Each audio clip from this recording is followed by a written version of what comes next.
Title: A wealthy single lady went for IVF and gave birth to triplets, but she was amazed when she found out who her baby's father was. Amara is a lady with a lot of heartbreak, yet she is hardworking, built an empire, owned businesses, no kids, no husband. People bully her at any glance and opportunity. Proud lady, possess bad luck, all sorts of names, yet she remains focused on business, but she gives up on love, the laugh that breaks her. Kemi, her personal assistant, stands a half step behind Miss Amara at the reunion dinner, holding a clutch bag that costs more than Kemi's rent. Miss Amara looks calm in human form, soft makeup, clean perfume, a dress that doesn't scream for attention because it doesn't need to. Then Auntie Efeoma laughs too loud. "So you bought another house," the woman says, cutting her fish with slow enjoyment. "But you couldn't buy yourself a husband." People chuckle like it's harmless. Miss Amara's smile doesn't drop. That's the scary part. Her fingers keep a gentle grip on her glass. Her eyes stay warm. Her voice stays quiet. But Kemi watches the smallest thing, the quick swallow, the blink that's a little too slow. Somebody adds, "At 41, your womb is, you know." Someone else says, "A woman is nothing without children." Miss Amara nods like she's listening to business advice. Kemi feels heat crawl up her neck. She wants to throw the glass. Miss Amara only says, "Congratulations on your grandson," and stands with grace that looks expensive. Outside, she steps into the night air, and for a second, just one, her face cracks. Not tears, something sharper. Kemi follows, and Miss Amara turns, voice low. "Kemi?" "Yes, Ma." "Tomorrow morning, clear my schedule." Kemi hesitates. "For what?" Miss Amara looks at the road like it owes her an apology. "For my life," she says, and she gets into the car like a woman walking into a storm on purpose. Kemi doesn't know what her life means yet, but she knows Miss Amara has finally stopped enduring. A woman who minds her business. Miss Amara runs her empire like she runs her emotions. Tidy, controlled, private. She's successful enough to make men shrink and women stare. Gentle enough that people mistake her silence for weakness. She lives alone in a tall, quiet house where everything works and nothing argues. At work, she greets. That's all. No stories, no updates, no. "How was your weekend?" Just a calm nod, a soft, "Good morning." At home, it's the same. The only constant is the gatekeeper, Jason. For 2 years now. He opens the gate. She drives in. He closes it. She drives out. Sometimes they exchange greetings without eye contact, like two polite strangers sharing weather. He's the kind of man the world forgets to notice until he's gone. Steady, clean, silent. Kemi sees him when she arrives early, cutting flowers near the wall, washing the car like it's his own, fixing small things nobody reports. Miss Amara never comments. Pride sits on her shoulders like a designer shawl. Kemi has heard rumors. Miss Amara's past relationships, the heartbreaks, the public disappointments, men who wanted her money, men who wanted her name, men who wanted her to beg. She never begged. She just chose success. But when Kemi clears the schedule, she finds a printed list on Miss Amara's desk. Fertility clinic consultation. Kemi's mouth goes dry. Miss Amara walks in, calm as always. "You're coming with me," she says. Kemi stares. "Ma, are you sure?" Miss Amara picks up her handbag. "I'm tired of being a joke." And she says it so softly that it sounds like a prayer. Kemi realizes Miss Amara isn't asking society for permission. She's announcing a decision. The clinic smiles too much. The fertility clinic smells like money and hope. Everything is bright, clean, and kind. The receptionist smiles like she's seen every heartbreak. The nurse speaks gently, like Miss Amara might shatter. Miss Amara doesn't. She answers questions like she's signing a contract. Age, health history, cycles, previous pregnancies, none. Marital status, single. Kemi watches the doctor flip through papers. "We can proceed with IVF," the doctor says, "but we'll discuss donor options." Miss Amara's eyes remain steady, anonymous. Yet she was shocked to find out who her kid's father was. Meanwhile, the day she went to the hospital, she saw some familiar faces. People knew, and even one of her, for example. The doctor nods. "Of course." Kemi expects Miss Amara to flinch at the word donor. Instead, Miss Amara leans forward. "I don't want romance. I want a child." The doctor pauses, measuring her. Many women feel pressure. Miss Amara smiles politely. I don't feel pressure. I feel insulted. Silence. Then the doctor clears his throat and begins explaining success rates and risks. Kemi hears numbers, probabilities, disclaimers, words that sound like soft warnings. Miss Amara signs the forms without trembling. Outside in the car, Kemi finally asks what she's been holding in her throat. Ma, why now? Miss Amara watches the road. Because I'm done waiting for people who don't deserve access to me. Kemi's phone vibrates with a message from a family group chat she muted. Auntie Ifeoma posted again, 41 and still empty. Kemi wants to scream. Miss Amara doesn't even ask to see it. She already knows what they say, and she's already moving. The next appointment is scheduled, and Miss Amara treats it like a mission, not a dream. The procedure. Nobody claps for the hormone injections begin. Quiet pain, quiet discipline. Kemi learns Miss Amara bleeds into her sleeve and still shows up to meetings like a queen. She never complains. Her staff thinks she's simply busy. Her family thinks she's stubborn. Only Kemi sees the private moments. Miss Amara in her office restroom, gripping the sink, breathing slowly through cramps like she's negotiating with her own body. The egg retrieval day arrives. Miss Amara wears a simple outfit, no jewelry, hair tied back. She looks smaller without her armor. In the clinic room, she whispers to Kemi, "Don't let them talk down to me." Kemi nods hard. "Never." After the procedure, Miss Amara sleeps under a warm blanket while machines hum quietly. Kemi sits by her side and watches her boss's eyelashes flutter. And for the first time in years, Miss Amara looks like a woman, not a fortress. Then the embryo transfer happens. The doctor says, "Now we wait." Miss Amara's mouth tightens. "I hate waiting." Kemi laughs softly despite fear. "You've waited your whole life." Miss Amara turns her head. "No, I endured my whole life. That's different." Weeks later, they return for the test. Miss Amara sits still, hands folded. The nurse returns with a smile that tries to be professional. "Congratulations," she says. "You're pregnant." Kemi gasps. Miss Amara closes her eyes like she's listening to music nobody else can hear. Then she opens them and says, almost inaudible, "Good." Not joy, not tears, just good. Like a woman who refuses to give the world the satisfaction of seeing her desperate. The ultrasound is next, and Kemi has a strange feeling. The good news is about to become something bigger. 3 heartbeats. The ultrasound room is dim. The doctor moves the wand. The screen flickers with soft, ghostly shapes.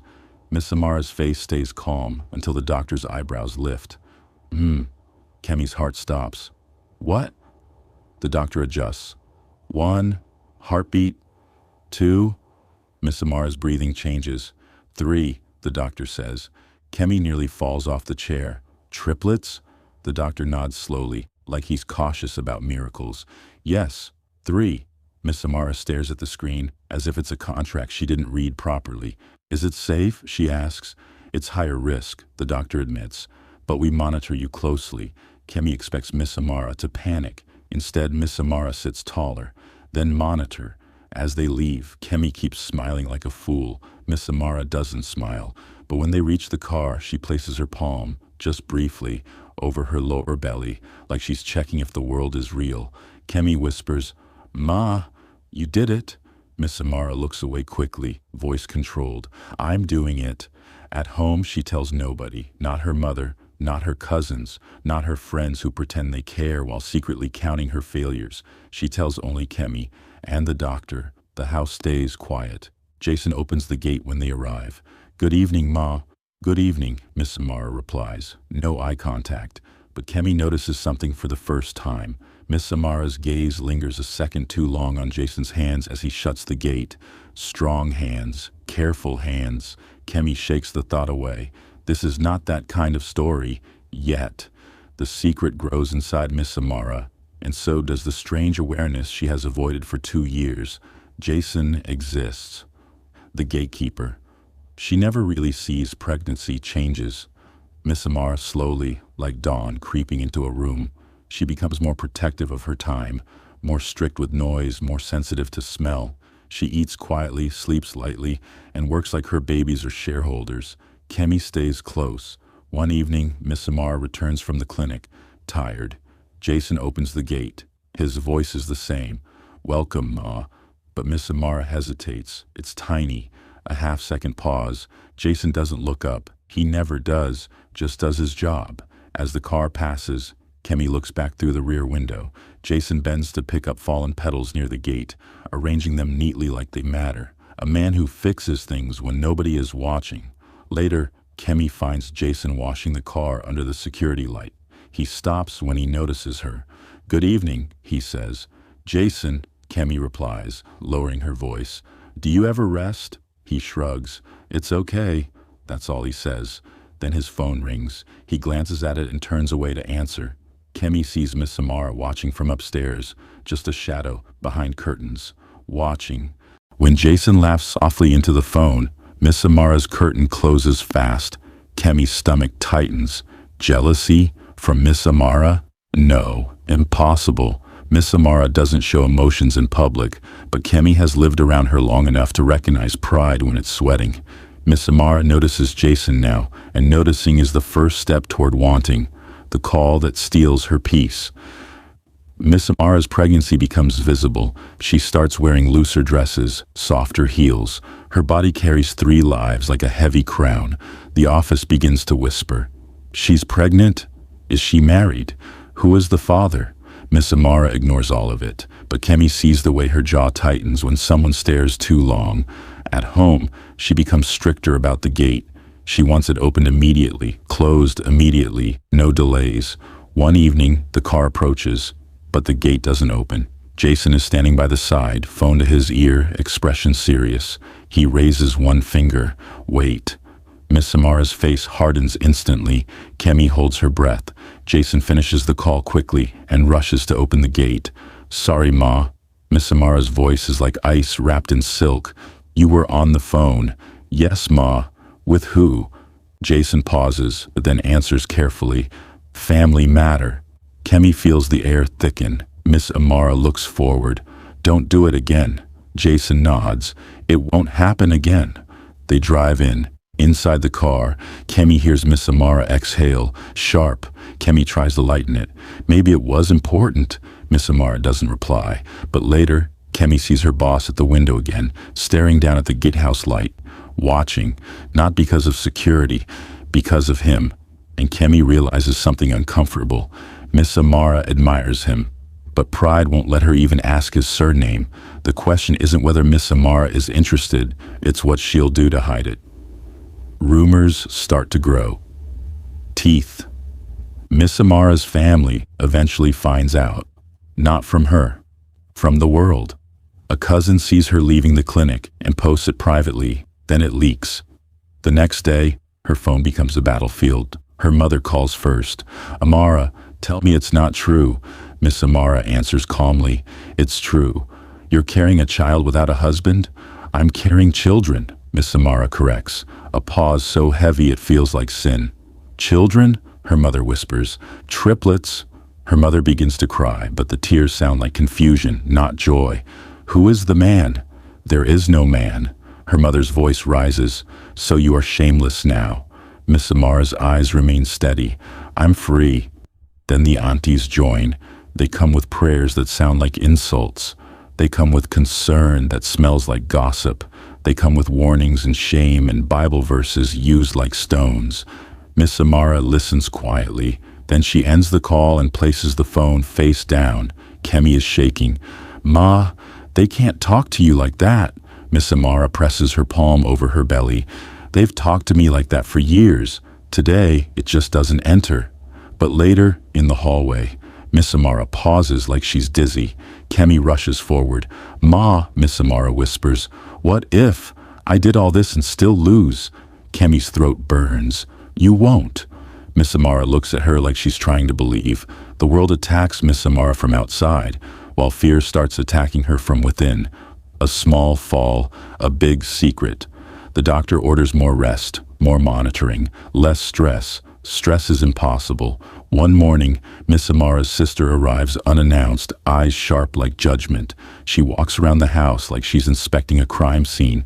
"So you're really doing this?" Miss Amara offers tea. "Yes," her sister snorts. Do you know how people are laughing? They say you couldn't keep a man, so you bought a baby. Miss Amara's smile is calm. People also said I couldn't build my company, yet here we are. Her sister's gaze drops to Miss Amara's belly. Triplets, you're showing off.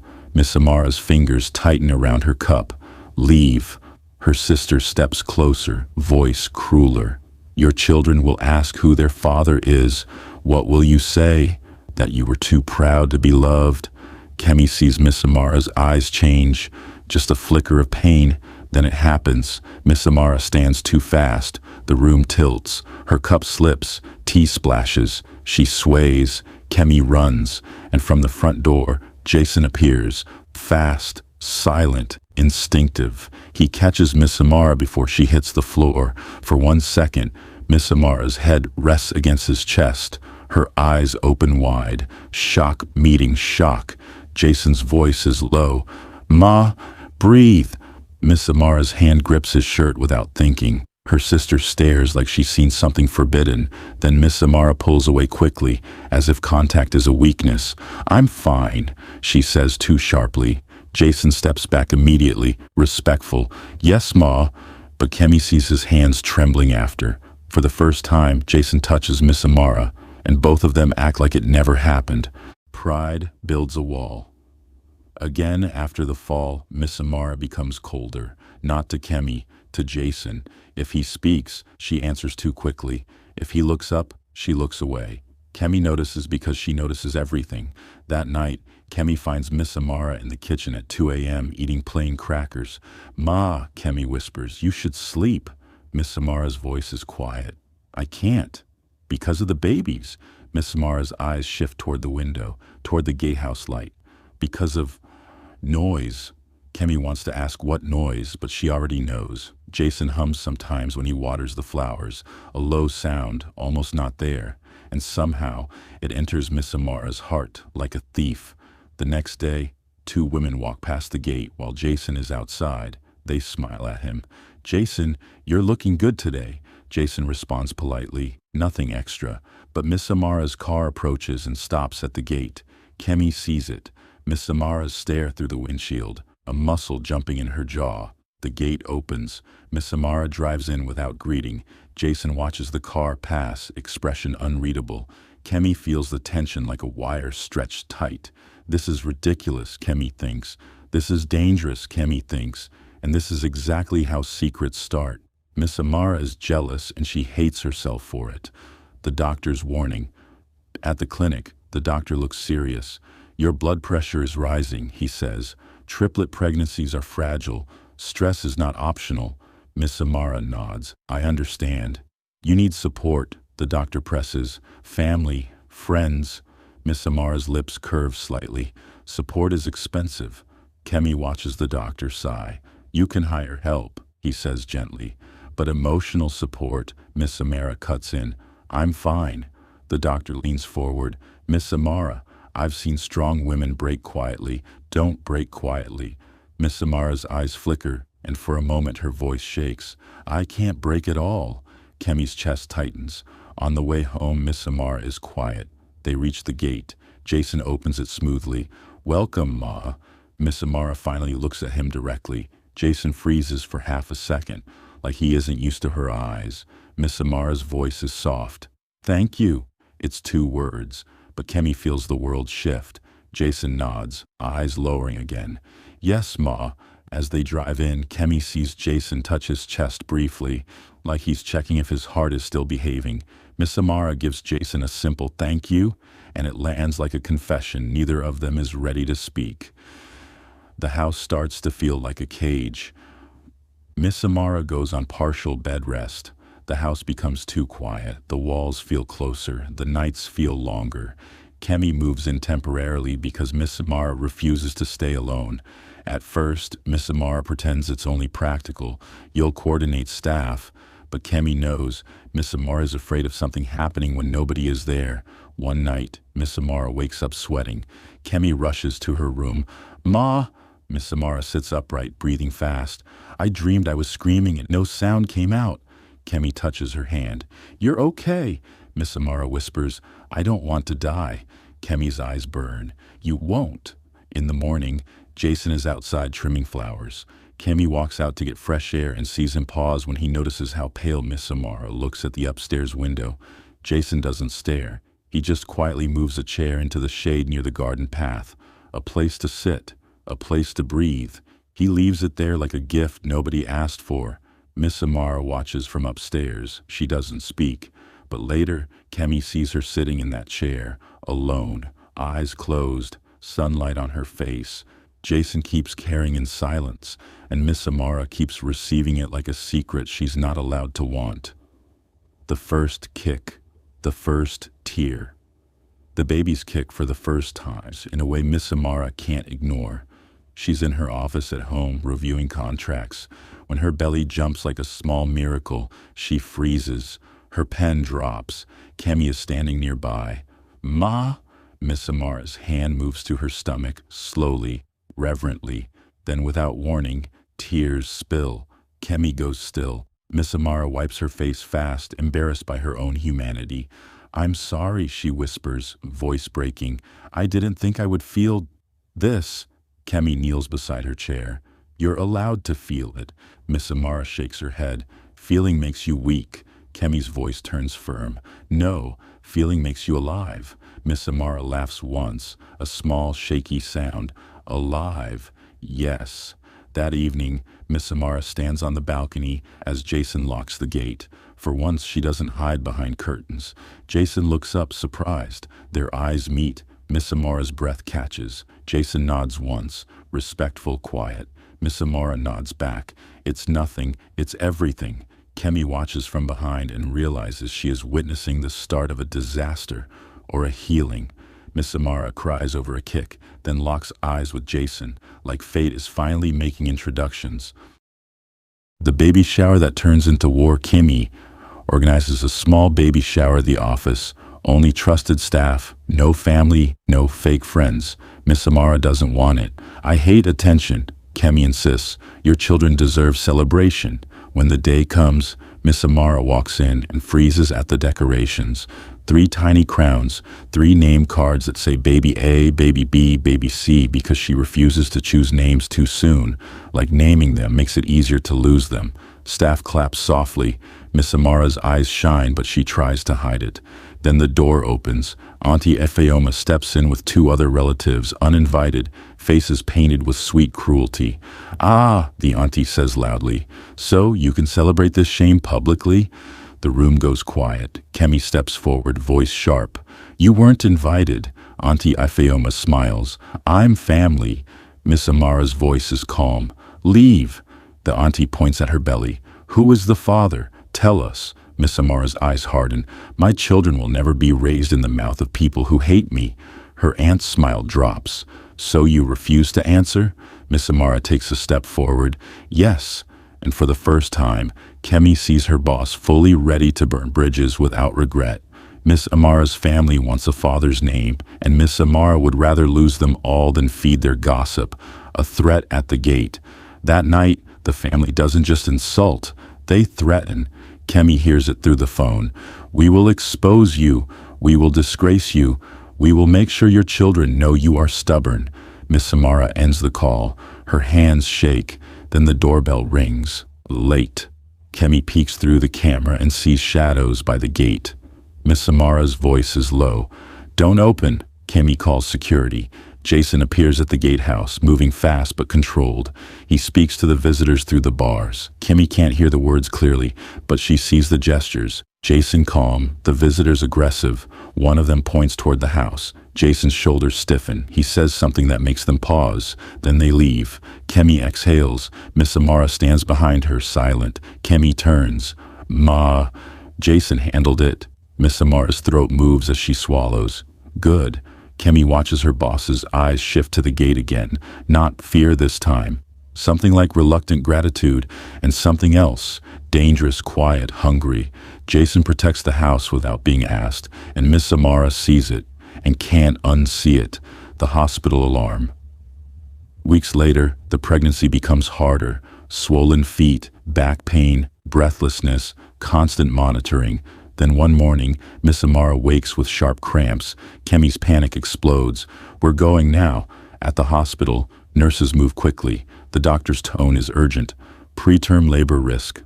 Miss Amara's face stays composed, but her eyes betray her. "I did everything right," she whispers. Kemi grips her hand. "You still are." Hours pass like torture.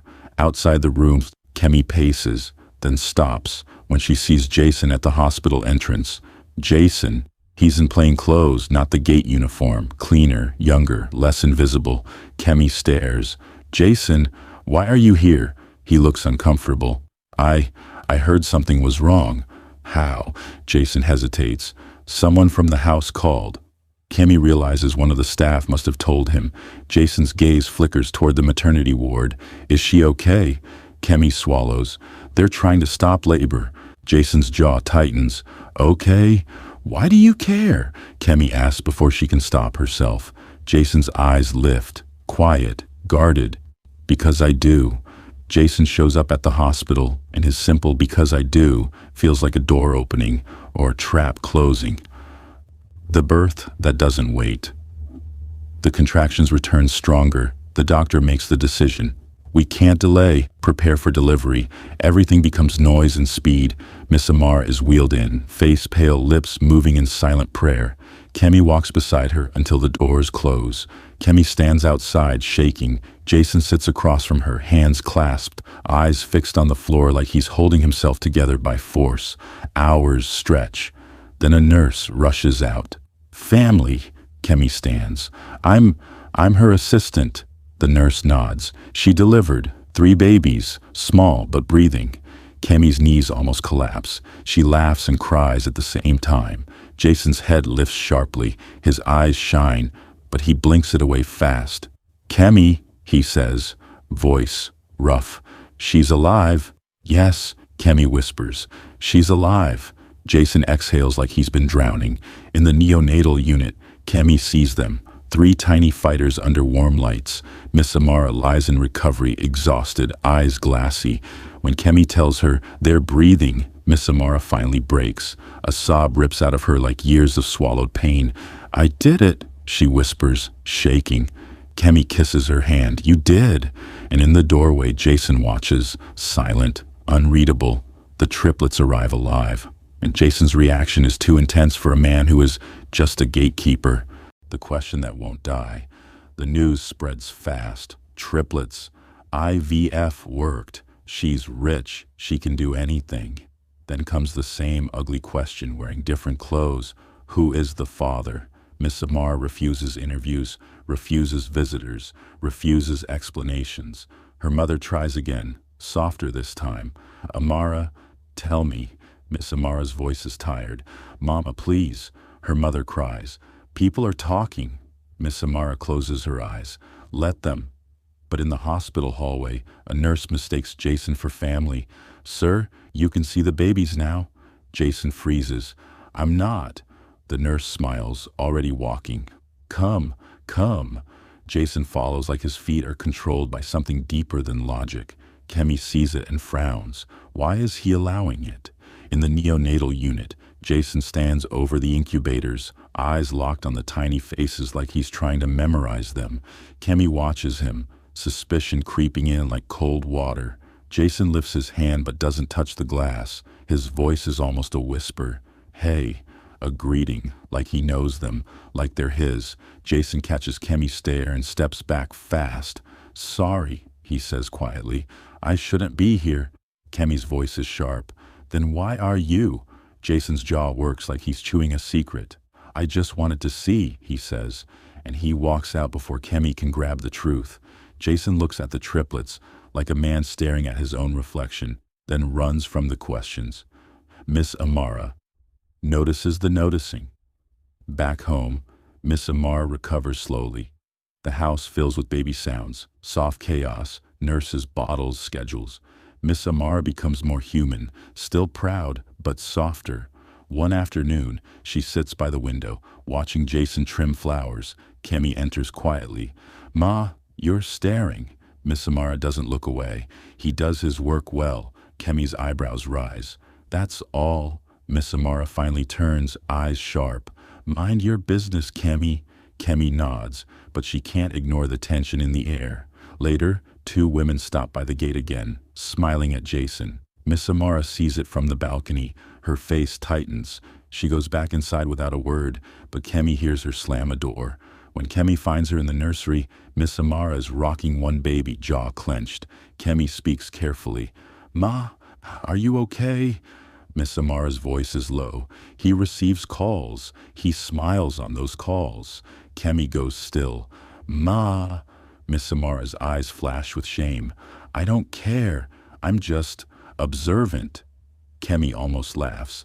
Miss Amara, the woman who survived heartbreak by becoming ice, is jealous over a man who opens her gate, and she hates herself for it.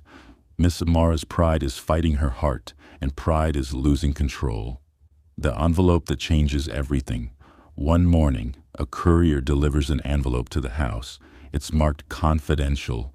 Miss Amara assumes it's business. Kemi places it on the desk and forgets it.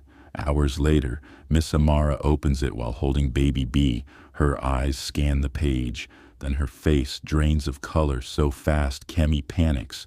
"Ma?" Miss Amara's lips move, but no sound comes out. She reads again, slower, as if the words might change. Kemi steps closer. "What is it?" Miss Amara's hand shakes as she turns the paper toward Kemi. It's a clinic letter, an internal notice about IVF donor records, an audit, and a request for verification due to sample tracking review. Kemi's stomach drops. Miss Amara whispers, "They're saying there may have been an error." Kemi's heart begins to pound. "No," Kemi says. "No, no, no." Miss Amara stares into the nursery like the room is moving. "My babies."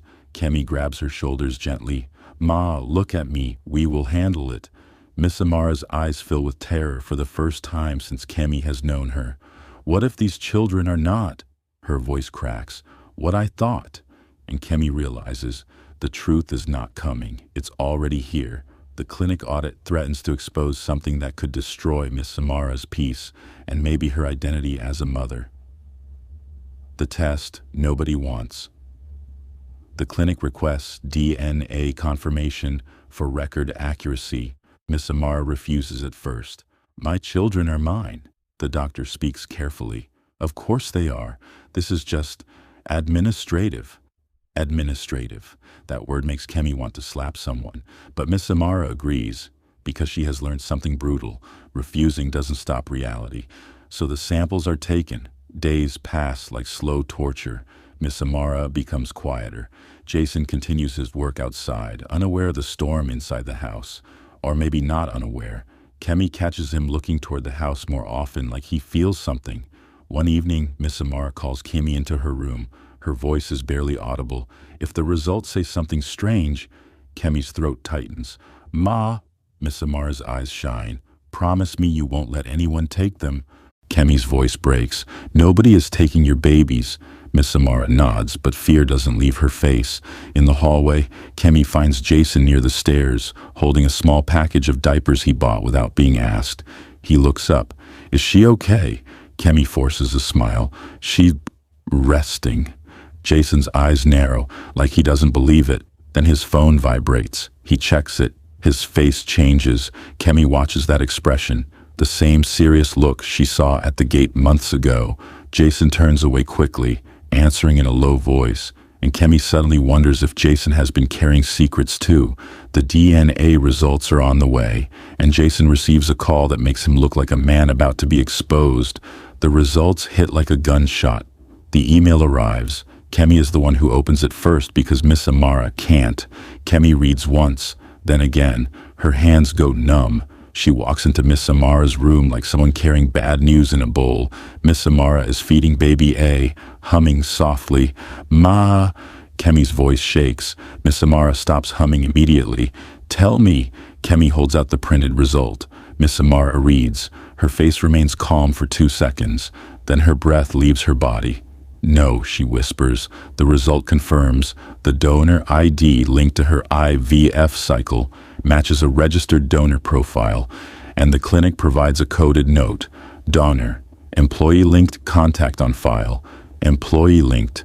Miss Amara's eyes lift slowly to Kemi's face. Kemi's voice is small. Ma, the donor is not anonymous. Miss Amara's lips tremble. Who is it? Kemi wants to lie, but the next page includes a blurred administrative reference. Still enough. A name. Miss Amara reads it and goes very, very still. Jason. The baby in her arms gurgles innocently. Miss Amara's voice becomes a whisper made of disbelief. My gatekeeper. Kemi feels sick. Miss Amara looks toward the window like she's seeing the world break apart. Then she says, low and deadly calm, bring him. The truth finally has a name, and Miss Amara wants Jason in front of her before she decides whether to collapse or explode. The confrontation at the gatehouse. Kemi finds Jason outside. He's washing the car again, sleeves rolled, water running down his forearms. Kemi, he says, sensing something. What's wrong? Kemi's voice is tight. Miss Amara wants to see you. Jason dries his hands slowly. Is it about the babies? Kemi freezes. Why would you say that? Jason's eyes flick away for half a second, too fast. I heard she was stressed. Kemi walks him inside, heart pounding. In the living room, Miss Amara sits upright. 3 babies asleep nearby, like tiny judges. Jason stops a few steps away. He bows his head slightly. Good afternoon, Ma. Miss Amara holds up the paper. Jason's eyes land on it. His face loses color. The silence stretches until it becomes cruel. Miss Amara's voice is soft. Explain. Jason swallows hard. Ma. Miss Amara's eyes burn. How are you their father? Jason flinches at the word father like it's a slap. I didn't touch you, Miss Amara continues, voice shaking now. I didn't know you. I chose anonymous, so explain. Jason's hands tremble. His voice comes out rough.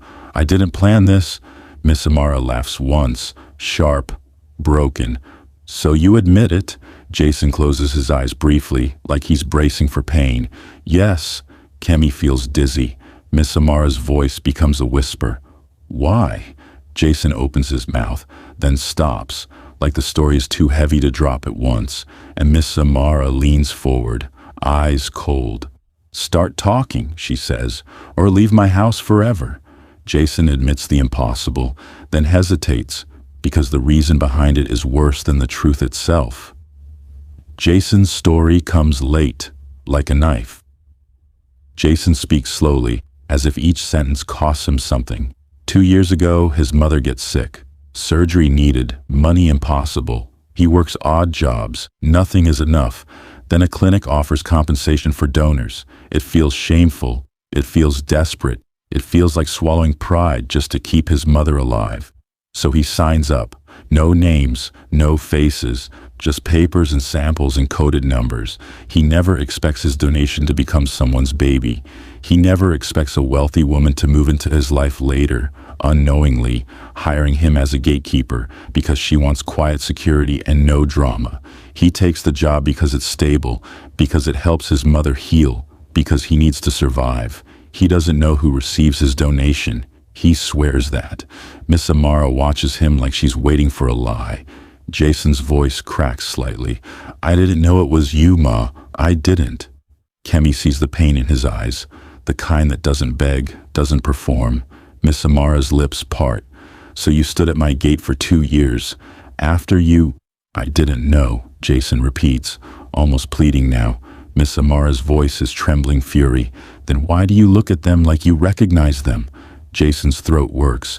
Because when I heard you had triplets, I suspected. The room goes cold. Miss Amara whispers, you suspected, and you stayed. Jason nods once, ashamed. I stayed. Jason didn't plan it, but he suspected the truth, and kept opening the gate anyway. Miss Amara's heart turns into 2 things. Miss Amara doesn't scream. That's what scares Kemi. She sits back, breathing slow, eyes glassy. Jason stands there like a man ready for punishment. Miss Amara's voice is quiet. You should have told me. Jason's voice is small. I was afraid. Afraid of what? Miss Amara asks, and her calm starts to crack. Jason answers honestly, that you would hate me, that you would throw me away, that you would think I did it to trap you. Miss Amara's laugh breaks into a sob she tries to swallow. Trap me? She whispers. Jason, I trapped myself on purpose. I chose IVF. I chose privacy. I chose not to need anyone. Her eyes lift, wet, furious, and still, life found a way to humiliate me. Kemi steps forward. Ma, Miss Amara raises a hand. No. She looks at Jason again. Her voice becomes sharp. Do you want money? Jason flinches. No. Do you want my name? She presses. No. Do you want my body? Her voice shakes on the last word. Jason's eyes lift slowly, and in them Kemi sees a truth he has been starving inside himself. He whispers, I want respect. Miss Amara stares like she's been hit, because respect is the one thing she didn't give him. Not truly, not with her eyes, not with her voice.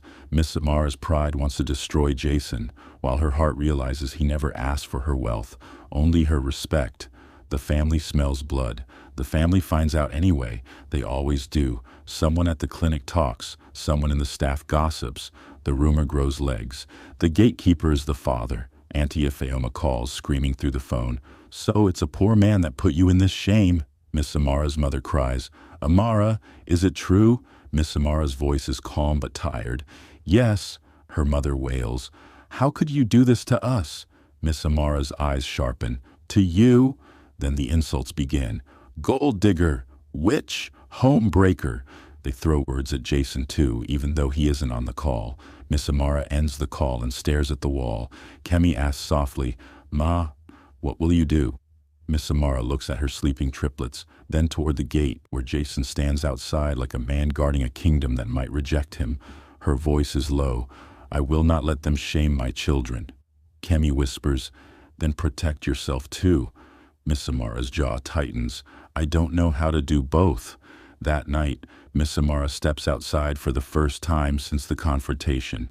Jason stands near the gate, head bowed. She stops a few feet away, pride fighting every step. Jason doesn't move. Miss Amara whispers, if I tell you to leave, will you? Jason's voice is quiet. If you mean it. Miss Amara swallows hard, because she doesn't know what she means. The world wants to shame them both, and Miss Amara has to choose pride or protection. The one thing money can't buy. Miss Amara decides to do the hardest thing. She speaks truth out loud. She calls a lawyer, not to destroy Jason, but to clarify boundaries. She drafts a co-parenting agreement that protects her children from scandal and protects Jason from exploitation. Jason reads it with shaking hands. He looks up. You're not taking them from me? Miss Amara's voice is stiff. They're mine. Then softer, barely, but they're also yours. Jason blinks hard, like his eyes betray him. Miss Amara turns away quickly, ashamed of her own compassion. Kemi watches, heart pounding, because compassion is dangerous for Miss Amara. It's the thing heartbreak taught her to avoid. Jason signs. Then he says something that surprises them both. I won't enter your life like a thief, he says. If you want distance, I will keep it, but I won't abandon them. Miss Amara's throat tightens. She whispers, You've been doing work nobody sees for 2 years. Jason's mouth twitches with a sad smile. That's my life. Miss Amara nods slowly. I'm learning. Jason looks at her careful. Learning what? Miss Amara's voice cracks. That I don't know how to be cared for. Silence. Jason's voice is gentle. Then start small. Miss Amara looks away, pride trembling. Good night, Jason, she says. He pauses, then answers softly. Good night, Amara. He says her name like it's a promise. Jason calls her Amara for the first time, and it lands like intimacy she can't pretend she doesn't want. The moment. She finally chooses, days pass.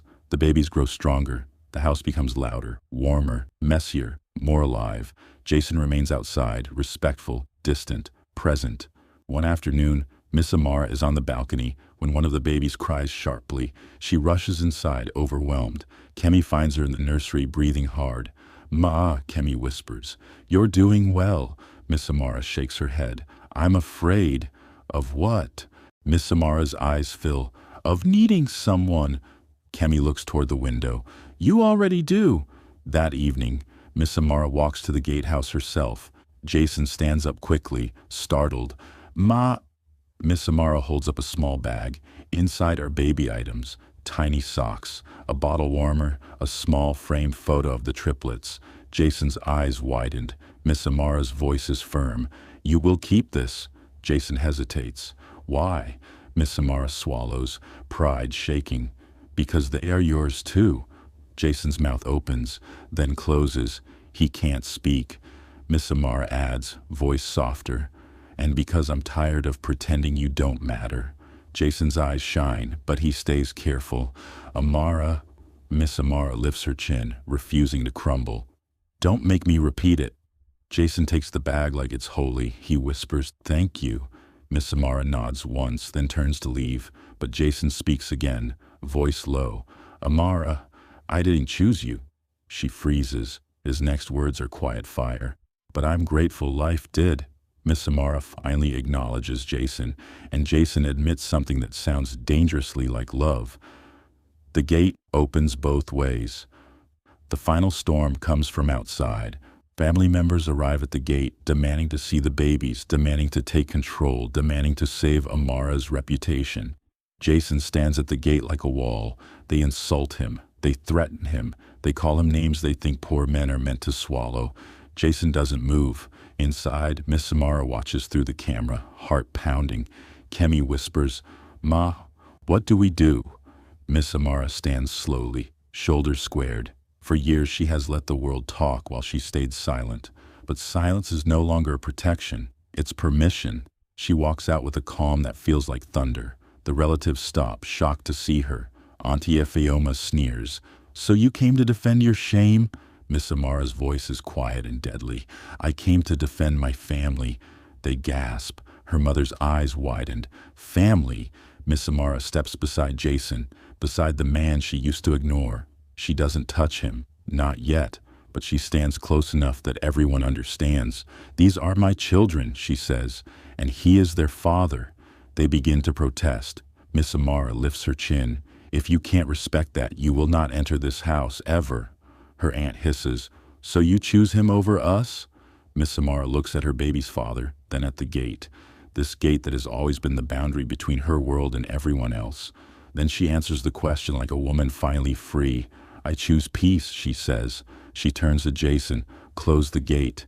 Jason's hand grips the metal. He looks at her. Are you sure? Miss Amara meets his eyes, full eye contact, no fear. Yes, she whispers. And this time, don't look down. Jason closes the gate. The sound is final. And inside, for the first time in years, Miss Amara breathes like a woman who stops surviving. The gate opens both ways, now outward to protect, inward to let the right person in. The night the world tries again. The gate stays closed for 3 days. Miss Amara doesn't post online. She doesn't explain. She doesn't beg to be understood. She feeds the triplets, signs documents with one hand, and learns how to sleep in broken pieces. But the world doesn't like being told no. It starts with a voicemail from her mother at 1:13 a.m. Amara, please. People are calling me. They're saying terrible things. They're laughing at us. You can't do this to your family. Miss Amara listens without changing her face. Then she deletes it. At 2:40 a.m., a different number called. Kimmy answers and hears a man's voice, low and smug. Tell Madame Amara that the internet is hungry. Kemi's blood turns cold. Who is this? He laughs. We have information, pictures, the kind that makes a woman's name fall. The call ends. Kemi runs to Miss Amara's room, nearly tripping over baby bottles. Ma, Kemi whispers urgently, someone is threatening you. Miss Amara sits up slowly, eyes heavy with exhaustion. Threatening me how? Kemi tries not to panic. They said they have pictures. They want to expose you. Miss Amara's face stays calm, but her hand slides instinctively over the nearest baby, as if shielding them. Let them, she says softly. Kemi's mouth drops. Ma! Miss Amara turns her head toward the window, toward the gate, toward the only barrier between her babies and the world's cruelty. They've exposed me my whole life, she murmurs. I'm still here. Kemi feels helpless. So what do we do? Miss Amara's voice becomes harder. We prepare. She stands. Her robe hangs loose, her body still healing, but her eyes look like business again. She walks downstairs without noise, like a woman returning to war, and at the gatehouse, Jason is already awake, watching the street like he felt the danger coming before anyone spoke. Someone is planning to ruin Miss Amara publicly, and Jason is awake like he's ready to protect what he helped create.